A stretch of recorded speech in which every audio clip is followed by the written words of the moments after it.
Well, I am super thrilled, elated, like my hair is on end, excited to welcome you both, Starry Venus, multi-dimensional artist and filmmaker and music creator. It's more like music soundscapes for your dance floor creator, and Kira Mele, who is also a musician, a violinist, and a producer. They are the founders of a production company called Omwi, which produced this 90-second film called Starborn. It's actually, to me, I saw the film and I just thought, wow, this really turned the whole format on its head. This whole idea of like everybody's got a microsecond attention span.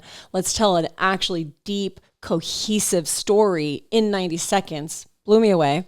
So we produced that, and then also it's an events production. So they had an event with Grammy-nominated artist Radhika Vicaria and Grammy winner violinist Natalie Bonin, and just generally making powerful work that is, to me, we talked a little bit about this, creating a kind of space for entertainment and enjoyment and real art, real sonics, but also memory. Mm-hmm. Yeah. Anything like what? Let me give you a question. Let me phrase it as a question. And I want to listen to some of the music, but is there something that goes into the music that you're like, this is a message that I'm giving out there, that I need to give out there? Yeah, absolutely. Like, the message is what part of yourself, maybe it's like getting comfortable with something uncomfortable and being able to sit in that space emotionally, maybe spiritually, and just settling in and up into something maybe you don't have words for, but the message is to go to that place you don't have words for, because it's in a place of in between. It's in a place that's maybe you don't have a way to identify what you're listening to, what you're hearing, what's happening, but it has a sonic ability with how I built it to just shift you into something a little bit unknown. And it's in that unknown where you're going to discover something, ideally, about yourself or how you're feeling in the world, how to relate, ideally a little more connected. So the message is get connected. Connected. Yeah, that's powerful. I want to have people listen to the music. So I want to start with the first track on Soul, your newest EP. It's just released 2025. So it's hot off the presses, be the first to know. And I want to listen to just a little bit of clip of Stars. Can we do that? Yeah.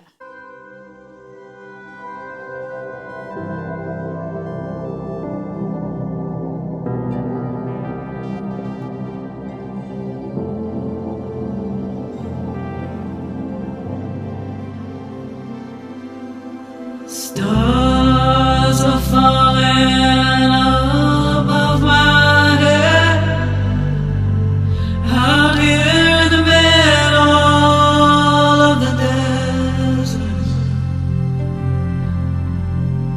Stars are falling above my head, out here in the middle of the desert.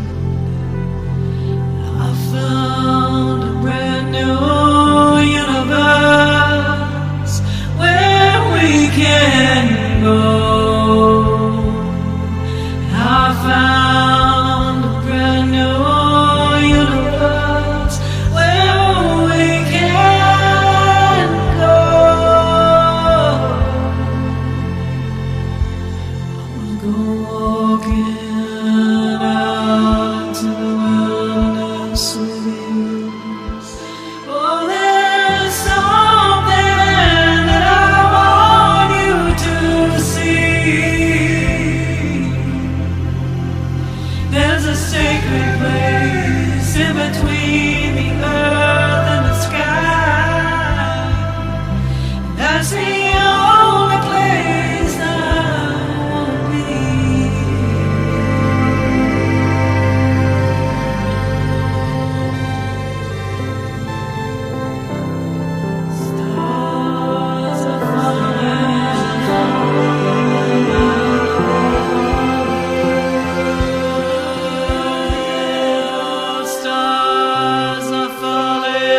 you crying? I am. Yeah. Such like complete longing, such like a request for home. Can you talk about sort of the process of creating this song, writing it, putting the sounds together? Like, what was the time in your life like? Well, the time in my life is, it's more than just one moment. It's many moments together, but it culminated in Sedona and living in Sedona and connecting to the land deeply. Like, just after this whole journey, after this whole COVID reality and these things just being turned on their kind of upside down overnight almost, right? And this longing of like, wow, where is home and where can I be home? And it would be this feeling of literally like driving out into the desert, like into these beautiful, amazing spaces. And you literally are seeing the thunder and the lightning and just these moments of like, it's solitary and at the same time, it's absolutely something just divinely connected in those spaces and in those moments. And it was like, it came from that, wanting that moment everywhere and everything. And also, kind of this longing of love and just wanting that love to be present in everything, everywhere, and to feel that in one moment in nature, but want that everywhere. Yeah. Totally. Yeah, for sure. Since now we're talking about like the multiple moments, tell us a little bit about your life. Like, what's your life journey since this culminates in Sedona, but you've had a storied life before getting here. Can you tell us like a little bit about, maybe can you actually give us the gritty parts if you don't mind? Like, what were the parts? I'm a little scorpionic. So you're private. Oh my gosh, the gritty parts. Yeah. Well, yeah. I want to know about, because I actually think it's easy, especially in this super glossy world, it's easy to tell like the highlights, but the things that really stick with people, I think, are the stories that you tell about the time when you were on your knees, the time when like you didn't know you were going to make it, and the revelation from that because you did make it. Oh yeah. Yeah. We did make it. You did. There's been a lot of making it. Yeah. It's like, I don't even know if I can pinpoint it to one experience. Well, where are you from? Where were you born? Like, I grew up all over. I was born in Massachusetts, but I like literally lived like Virginia, Texas, Indiana. Really? And we've lived all over, just LA, Joshua Tree, yeah. Moa. How'd you get to LA? Well, yeah, Boston, and we were in Boston, and then, lived in North Carolina. What were you doing in Boston? Music and art. I actually was in, I went to art school. Got it, okay. And I was doing a lot of performance art at the time, and I did, sculpture, film back then. Yeah. So, and then, you were in music, Berkeley School of Music. Okay. So, yeah, Boston was kind of the stomping ground. All right. And New Yorkers say nothing happens in Boston. Oh, everything. Yeah, well. Boston what? I'm not even going to go there. It's okay. But, yeah, it's cool. A little, by comparison, I guess, suburbia. But it was at the time, it was a really right place to be creatively, actually. Well, it sounds like it was a cauldron of both of your like creative formations and the beginnings of what would be developed into your work today. So yeah, good things happening in Boston. Good things. Back Bay, baby. Really cool, like little performance studio that people were like so cutting edge, and you could just go there. It was kind of like in this in between time, and it was just where people were doing.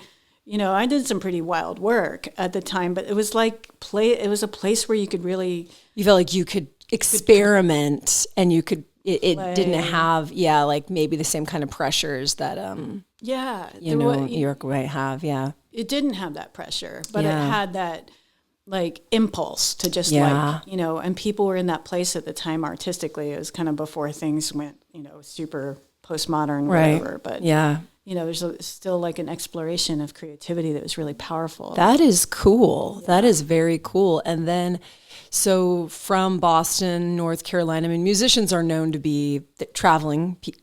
Oh, yeah. You got to tour. So moving around. And then, but you ended up in Los Angeles kind of working the industry a little bit. Mm-hmm. And what was your life like then? Well, I don't know. What was it like? It was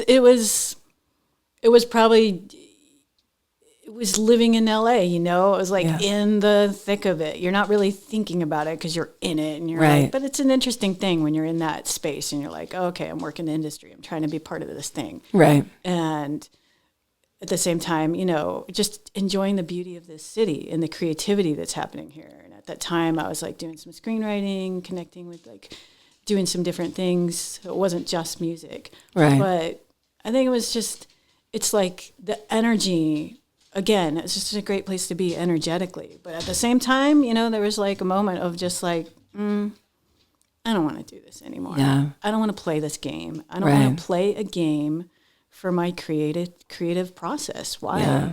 Yeah. So then we were like, all right, let's move to Joshua Tree. Yeah. For sure. There's a little microculture out there, and things feel like it was cooking out there for a little bit, and still is, like Pappy and Harriet's. And I love that. Yeah, exactly. Yeah. It's cool. But was I mean, I hate to say this because it seems so like condensing in the wrong way. And I am this person as well, but was the new age always did it always inform your work? I mean, before we got started, you sort of talked about playing to the angels as a child, as a young artist. Were you always informed by sort of like the stars and the planets and the crystals and so forth? Yeah, but not in a new age. I think the new age culture has built itself around something that's very natural for our way of being, for my way of being, for sure, for being in the world. And then they've made like a sort of a commodification of that, of course. But, I think some of these things, these ways of being, like connecting to what we might call angels, or maybe they're our ancestors in angelic form, or maybe they're versions of ourselves. It's like literally a form of consciousness that, for me, absolutely, from like day one, like was supernatural. Like this is just the way I relate to the world. It's in nature. It's just who you are. Yeah, exactly. Yeah, completely. Yeah. And, you get a few crystals with that. That's great. But, like now it's just like, I don't know. It's interesting because Well, I mean, there's just a whole character identity that's being circulated out there around like the new ager. And it's interesting to hear you talk about like, this is just who you are. And I feel like this is a major process that's going on right now on the planet, is people just relaxing into who they really are, as opposed to all the weird ways they tried to fit into the box. And maybe you could never fit in the box. That's part of being the artist, is like she could never fit in the box anyway. So, just let her go. Learn that way of being with ourselves. Right. Like, how can we let ourselves be the way we actually are? Yeah. Without putting it in a box. I feel I want to listen to another song, but before we get into it, I just want to say this. Like, I feel like your music is medicinal. Thank you. Yeah. That's an absolute intention. Okay. Very, very actually super intended. Yeah, it feels like medicine. It feels like soul medicine. And I guess I wonder, like, when you've hit hard times, what has been the medicine that you've turned to? Yeah. Should I? Yeah, you can answer it. I'm like, should I answer that? Yeah. The medicine you turn to is interesting that I've turned to. Time and time again, it is the essence of what I feel is embodied in our natural world, in the world that our feet are stepping on, that we're walking within, and connecting to who she is and how she's being embodied, whether it's embodied in ourselves, or she's coming through, just anything that gives us a connection in a moment. She can be through a person, through love, but it is like, who is this planet? Yeah. Who is she? And here I am with her. And am I really alone? Am I really without? Am I really forsaken or forlorn in this moment? Is she here, and can I call her in? Do I hear her? Yeah. And it's that communication that ultimately is the medicine. Yeah. And learning how to have that dialogue or listen to her and just realize, like, oh yeah, she wants me to know her, to recognize her, to ask. When we have that communion and that conversation, or just that little connection, it could be a spark, just a little bitty flicker of light. And that could be the one thing in that moment that's like, oh, that just carried me forward. I got to the next minute because she showed up in that light. Yeah. And that to me is the magic. And we look for that. I look for that magic everywhere, because that keeps me to the next thing and the next thing, no matter what my mind is doing or thinking. And that, people go on journeys for this stuff, they go for on, sure. And for me, it's like, how can we do that in our everyday moment? And how can I bring that in? Because if I have that, then I know I've got everything. Yeah. And then it becomes a relationship, really. Yeah. And then it's how we live. There's a place for both of us, for her and for us. Totally. I say her because it is like Mother Earth. Like, feels like it to me. Yeah. Feels like we get the mother. Yeah. And she wants that. She wants us to be sure. like, oh, I hear you. I see you. And that's the medicine, I think, ultimately. Yeah. So. Before we cry again, maybe let's listen to this track, Do You Feel It, off the EP Soul by Starry Venus.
Like Venus, this could be the night that we rise up like Venus.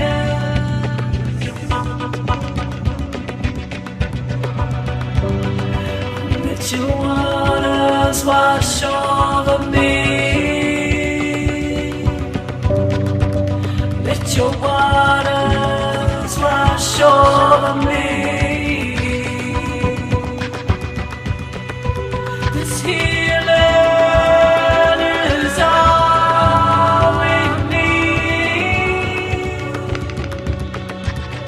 Do you feel alright? Can you see me out here moving in the emerald light? Sick. Yes. Talk to me a little bit about like the instrumentation and, some of the sounds that you utilize in your music creating. Okay, so one of the main things I'm using is an electronic handpan, and I'm actually running like MIDI through the handpan. Wow, cool. And so we're getting I'm playing the handpan live, playing these tracks. So when you hear that, that's the handpan. Yeah. But it's just got these really cool, wild sounds coming through. Yeah. So there's a lot of beds of that, and then there's Kira on the violin doing a lot of these string, tones, and then we've got like the synthesizers, you know, and then I have a Nord that I use. And then the vocals. So cool. Do you pick these instruments because you like the sounds, or do they have special meaning or special energetic, special frequencies that you want laid into the track? Or did you just like them? I pretty much, it's like what I play. Okay. You know, and I've played these things for a while, you know. You've played the handpan? Oh, yeah. Okay, wait. Talk to me. Okay, so talk to me about the handpan. When did you pick this up? What were you just like curious? Tell me all about it. Oh, well, this is interesting because we got to Sedona, and I had played like synthesizers and stuff like before, and guitar and all these things.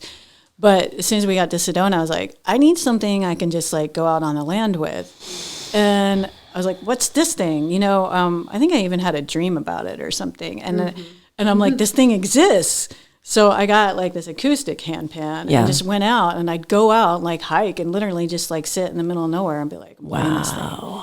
And it was just kind of a natural connection, you know, because I also play piano, and it's just the resonance and the things. And then I was like, oh, they make an electronic one.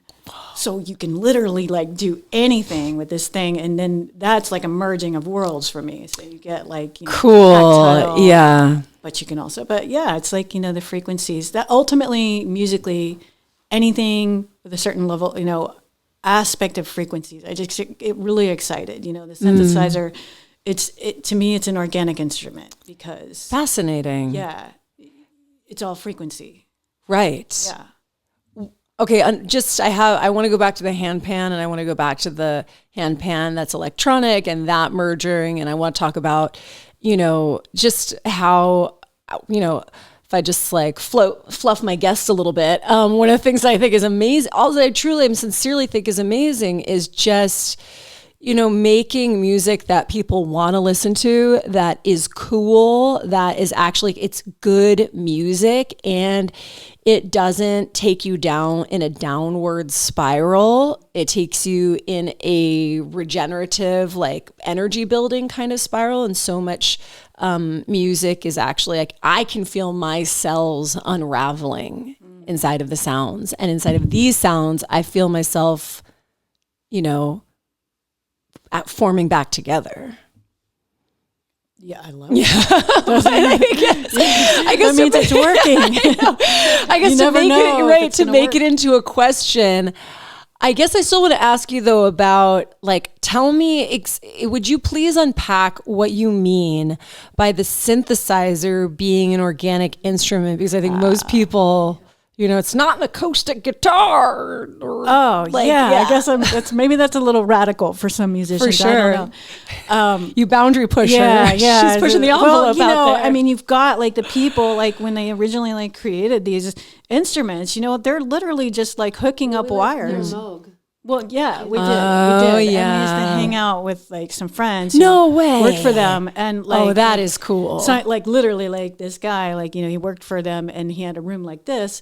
And every single wall was like, you know, synthesizer, like, you know, some of it like really just hooked up like analog, you know, and it's all, you know, these things go through our electric wires, like these sounds, these frequencies. So a synthesizer really just like harnessing that. And to me, that's an organic reality that is coming from, that it's sort of mimicking or programming.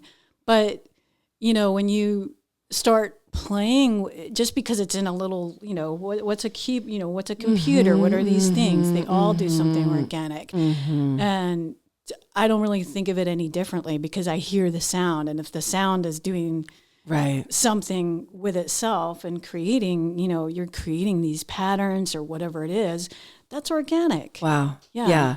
I mean, I guess what I think is really interesting about this, you know, as I asked you about to talk about the instrumentation and your choices around this, is that the handpan sounds like I got to get one. You do. I know you totally. You're gonna be like 100%. Just now on the land. Just out the hand. Totally. It sounded to me, the way you were talking, it sounded like it has like a immediate resonance with the earth, so that you can feel it like the you know, the sounds ping off the rocks, ping off the earth, and you can have that feedback, frequency feedback.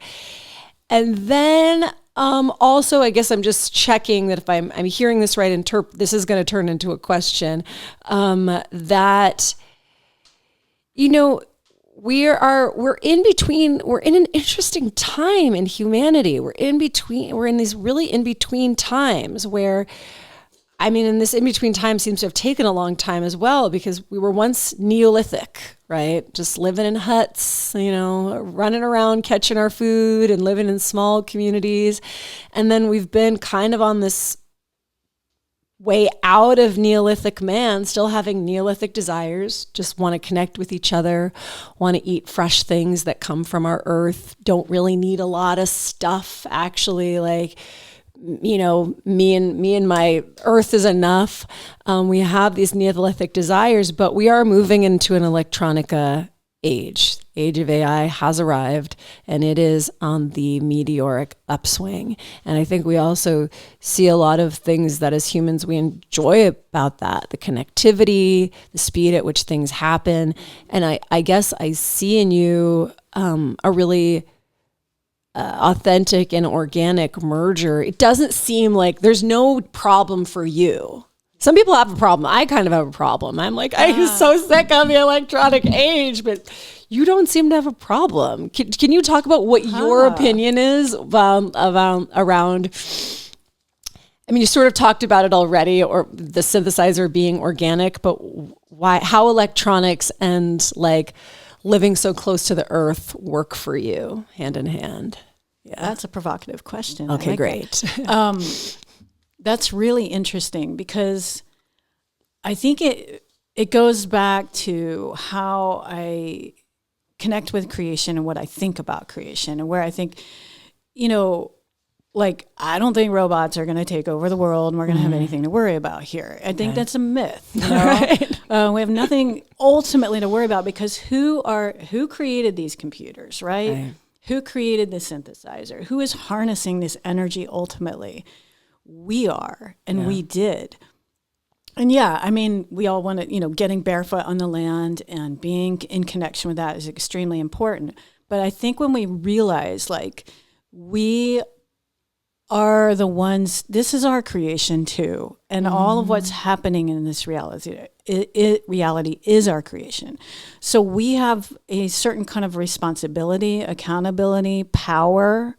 What are these AI things really going to do? Now, when you get into like how it's being, I think it comes back to more how these things are being utilized. So someone with not the best intention, obviously we all know, like, there's those types of things going on, and that's using this artificial type of intelligence or whatever it is, then that doesn't feel so good for us who are like, we want to be barefoot on the earth and, eat our greens type of thing. Yeah. But just give me some sorrel. Yeah. Exactly. It's so funny. You got your greens at the market yesterday, your little broccoli sprouts. But like, I think we have to realize, like, there's nothing creating us. AI doesn't create us. Yeah. We're creating it. Yeah. And we just need to step into our creative power and direct the energy.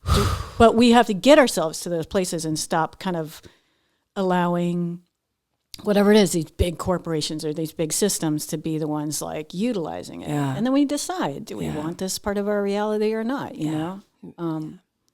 Those are some big chills right there. Major heart opening with some of that language. I want to listen to another song, but before we go into it, I have a curiosity around, do you have past life memories? Do you have off-planetary memories? Are you living simultaneously somewhere else? She's like super witness to all this. Yeah. For sure. Yeah. Like, it's so normal for me. I don't even know what it's like. Like, for sure. That's been one of the things, is there's so much of that and so much awareness. It's taken me a long time just to be like, whoa, I'm in a body. I have to actually accept this. Whereas everything else was like super normal for me. Like the memories, the seeing into different realities, the multi-dimensional way of, that's why it's not new age for me. Right, or for even sure. woo. It's like, but this is my This is memory. factual of who you are. Yeah. And I see it, and I've seen it my whole life. Like, and in dreams and all kinds of things. Like, and, it's not away, it's not far. It's literally like the fabric of what I feel like I can see inside my being and my blood. But that's what's kind of made it a challenge to be like, oh, how do I fit in a body? I have no idea. Yeah. One way is to create. Yeah. And to connect. Yeah. But besides that, it's like kind of it's a lot to be aware of all that. For sure. All the time. Yeah. And be like, okay, I have to like drive in a car right now. I have to take care of this thing, this creation. Yeah, for sure. So, yeah. And sometimes I think it's normal. I think everybody is like this. And then I realize. I do too. And then you're like, oh, okay. Yeah, you're totally like not right. Okay. That's cool. I admire that too. Right. Yeah. A certain kind of simplicity in just not having to really like field all that all the time. Right. Yeah. But that is where the music is coming from too, and the film. It's just coming from this other place. Interesting. Let's take a listen. Let's listen to Million Years. Let's listen in.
The guitar, and then is it a synth or was that the violin that comes in at the top?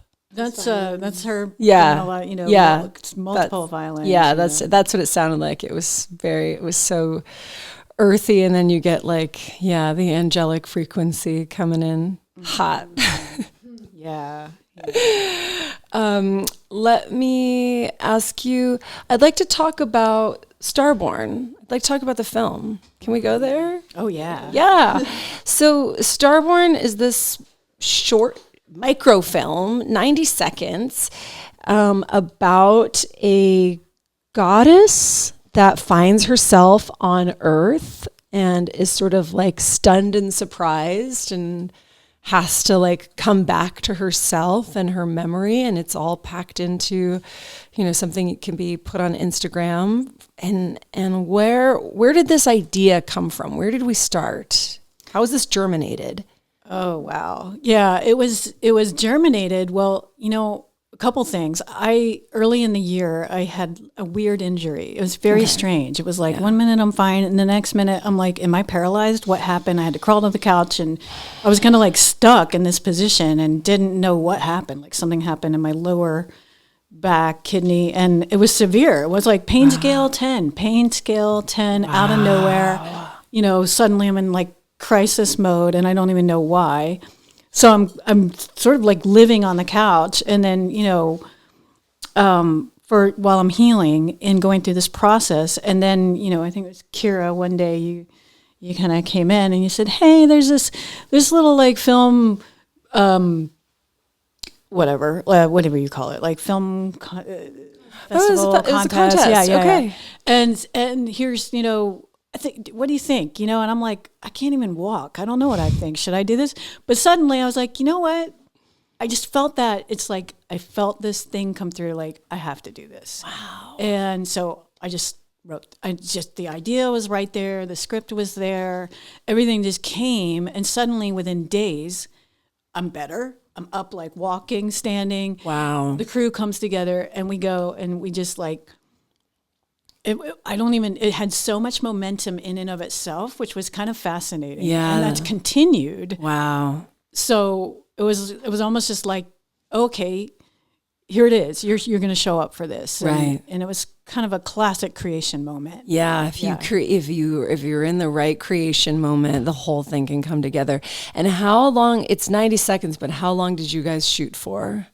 Well, a day, 3 days? Yeah. A day. Okay. And we kept it to a day. And I was like, here's our schedule. Not even a whole day. It was like, Right. 9 to 5 type of thing. Yeah. And we went.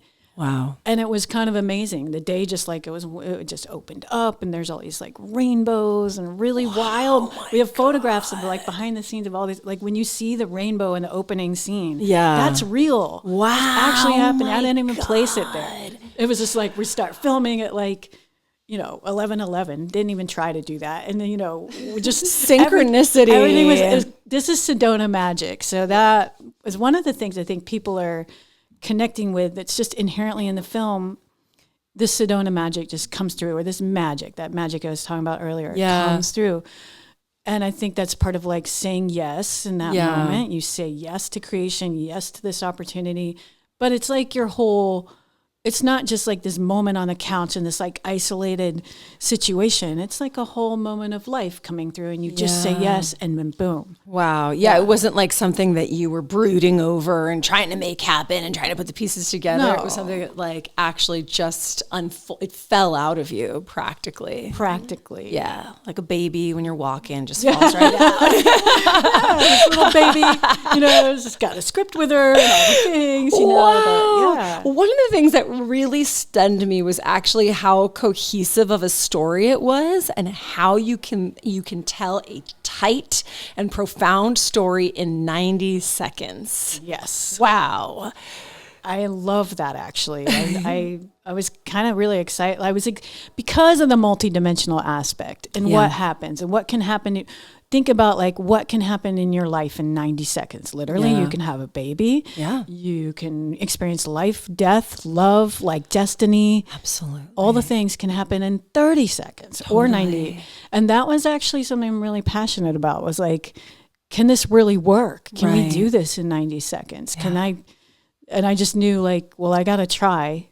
Yeah. And I did. And I've been surprised to some degree to see it getting this traction that it's been getting, Right. which I didn't expect, internationally in these things. And I'm like, oh, wow, it's working. This thing is working. It's like, so that's interesting. Yeah, and if you have not seen Starborn, you can catch it on Starry's website, or it's on your Instagram. But you know how the feed works; it gets buried. Right. So we'll link the website in the show notes, so you can watch it. It's 90 seconds, very entertaining as well. We've all got 90 seconds. It's only 90 seconds. Yeah. That's really an interesting point. Like, I was never really a basketball player, but I remember taking the lessons. They're like, you got 3 seconds in the key. It's a lot. 3 seconds in the box is actually enough. It's enough time. And it really changes the way we think about time and time bending and what we really need, and to how we can enjoy these moments so much more deeply, even when they're brief. Mm-hmm. Yeah. The story, I know you've already said it just kind of, unfolded from you. It came through you. Can you tell me a little bit more about the inspiration or what that narrative meant to you, this narrative of this like fallen goddess trying to... Yeah, well, it's kind of a little bit of a personal narrative and a healing narrative all at once. It's like I am in Sedona, and it's like these things have been happening to kind of like a reckoning almost of like, oh, wow, I didn't realize this piece of me is this, it's like we're mirrors. So this piece of something I might feel like is inside myself is something I'm seeing in the world and in something that's happening like in the landscape and with the way she's being treated and all these different aspects. And yet I'm seeing too in the women around me and the lives they're living and the things they're going through. So it's like, I don't know. There was an aspect there that felt deeply personal in a way. It was a story like but at the same time, it's something I connect with, like just witnessing women in the world and how we're carrying this piece of ourselves. And oftentimes it is something that is kind of along these lines. Like, we've had to go through a lot. Get kicked around. Yeah. Yeah. But then also that we're calling it kind of like a star-born moment when you don't realize what you've done in someone else's life. Like I, maybe there's something that I had a brief interaction with someone or they saw something and I might have like been an angel for that person in their life and I might not have even been aware of it. And to realize that's what it is. Like what we're doing for each other and why we're all here together. And that's part of the remembering. Yeah. Yes. That the other can ping the memory for you. I mean, I certainly felt that. I felt seen in the film, I felt like validated, confirmed. I was like, it's okay, Yeah. It's okay that you've had like soul incarnational pain, but yet like are here to help. We're all just trying to do good things. I hope we're all just trying to do something good for each other, humanity, the earth. Yeah. Right. Ideally, we're trying to do good things. I have a little bit of a question around Sedona. Kind of like Sedona as a scene. Like, what's going on out there? What do you guys do? Ooh. Yeah. Well, a lot of us who are there, who have chosen to be there and been from many, maybe a lot of different places, a lot of people come and if it's sort of like if Sedona says yes to you, you'll be there. It feels very invitation only because obviously I've been to Sedona, but I would never, do not feel invited to live on that land in any way, and so when you're like, we're in Sedona and then we have a mutual friend who that's how we know each other, who's in Sedona. I'm like, oh, I guess you guys got invited to the land. What are you doing out there? What's going on in Sedona? Yeah, well, there is,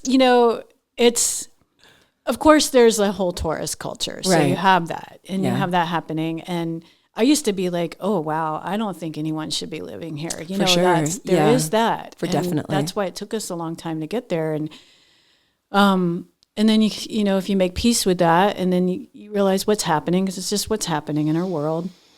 There's an opportunity, and the opportunity there, I mean, it looks like a bunch of rock and all this stuff and all these things, but it's really very, very, very activated in so many ways. But so you sort of don't get a break. If you live there, you are doing some kind of work and you're always kind of on the go with like, all right, I just, cleared this. I worked on that. I did this. I did that. Now, Is there any time to rest? No, not really, because you're going to go do this and you're going to do that. So you're constantly on, and you have, we're connected to a really beautiful community there. People are just, a lot of people are really doing the work and cool. But sometimes it's just also, it's a wordless thing that happens. It's another thing going on there. And people can try to put a lot of words to it or, put it in this healing paradigm or whatever. But ultimately what's going on there, I think, it is a place you go And if you live there, you are remembering who you are. Yeah. And it's just going to come up all the Yeah. time. And then you decide what you get to do with that. Right. You know? Major cellular reorganization in order to reflect your Yeah. total multidimensional self. Yeah, but it's Sort and of. you just like, you know, holding space for the beauty to be too. You're just there, and it's also a really beautiful, you know, majestical place, you know, where you can just kind of look out and be like, oh, it's very, very connected with that Mother Earth energy. Very connected. Yeah. Yeah. I'd love to see the dance music come out of this project. Yeah. It's like, you know, when you have a whole closet full of clothes. Right. But you probably have like your favorite outfits, right? Right. So we got like the favorite outfit of like dance versions of the song. And it's like, so we've got our strip down, and then we definitely want to get these, but provocative, still boundary pushing, you know? Definitely. Well, like as we talked about at one point, just taking this into these raves that you see, these like enormous dance parties in Barcelona and, you know, all over the world, and then just like drop the beat. Right. But then you're hearing like, I'm sorry and I love you, you know, Right, and I forgive you, and thank you, I'm a yes. golden eagle, or you know, Right. stars falling above my head. It's like, oh, wait, you know, if you tune into that, it's not just like baby one more time, you know, no offense to that, but yeah. it's just, I want to get, that is an intention as a you know, from the journey that I've been on in embodiment, healing, seeing, you know, all the things. It's an opportunity, I think, to bring conscious music into that. But it's not new age. Yeah, you know? everyone's looking for catharsis. You know, I mean, that is what you're looking for when you are taking MDMA or whatever, ecstasy. All these things are really centered around a kind of party experience. But what you're really doing is just trying to like move something in your body so you can have an experience.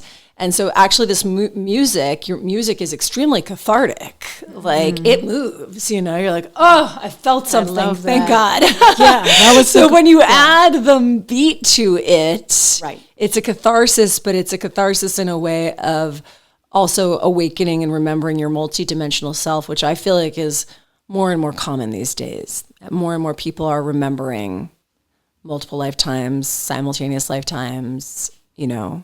Yeah, and being comfortable with being that. comfortable with and that. And then the dance versions of this music can kind of be a little bit more of a container. Yeah. For that, ideally. So it's Yeah. like, oh, I'm comfortable, I'm moving my body, but oh, wow, I Right. just shifted. Like, because of what's happening from the organic palettes that we've kind of already created.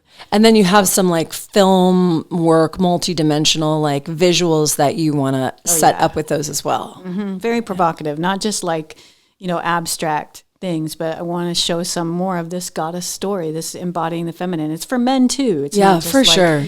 So, you know, tell a little bit more of her story along with this music. So you're like, oh, okay, that's what I'm doing on this dance floor. I'm like bringing a piece of her. He's bringing a piece of her, and now we're merging together. That's what this Right. love is. you Yeah.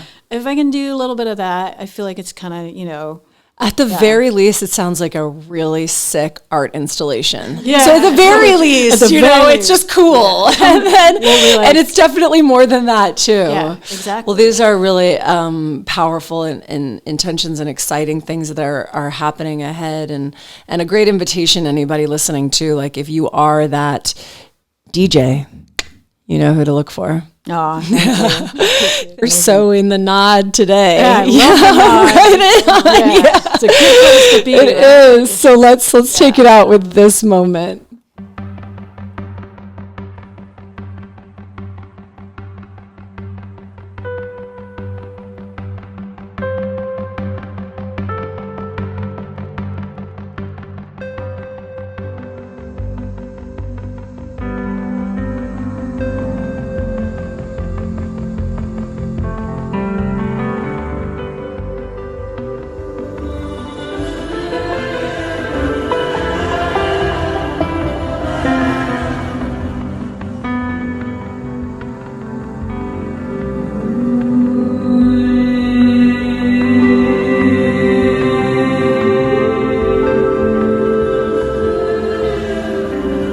I can feel the Holy Mother in your eyes.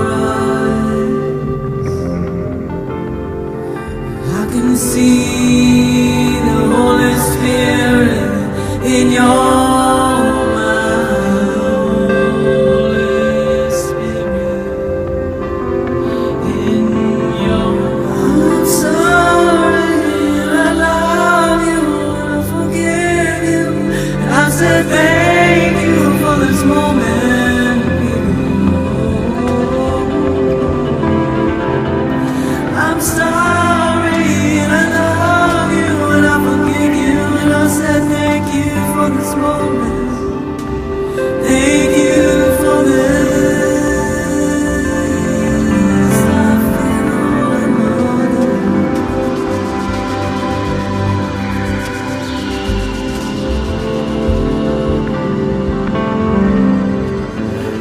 I'm a golden eagle flying up above the holy sun, becoming the star I've always wanted to become.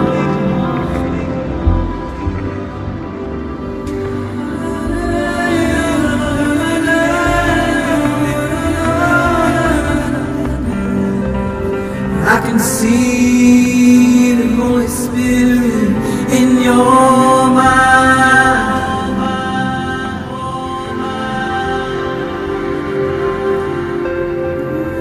Ooh, standing here on the edge of the world, you know I will follow you wherever you go. I wanna feel what it's like inside your mind. It keeps lifting me up. It keeps lifting me up. And I'm sorry, and I forgive you, and I said thank you for this moment, so we can become everything we ever wanted to. Flying above the holy sun, and I forgive you for everything you've done. It's coming undone inside my mind, inside my heart. I'm singing for the Holy Mother in your eyes.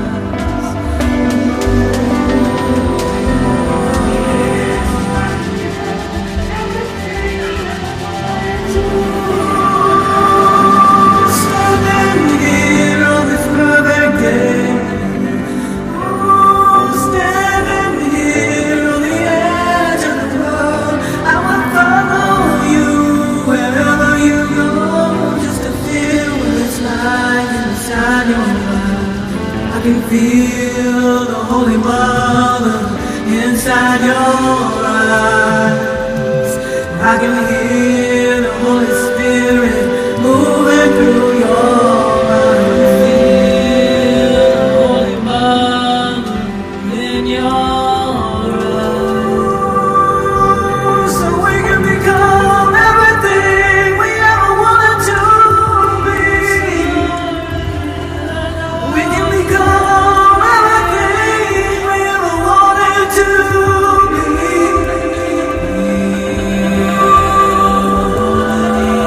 Flying above the holy sun, and I forgive you for everything you've done. It's coming undone inside my mind, inside my heart. I'm singing for the Holy One.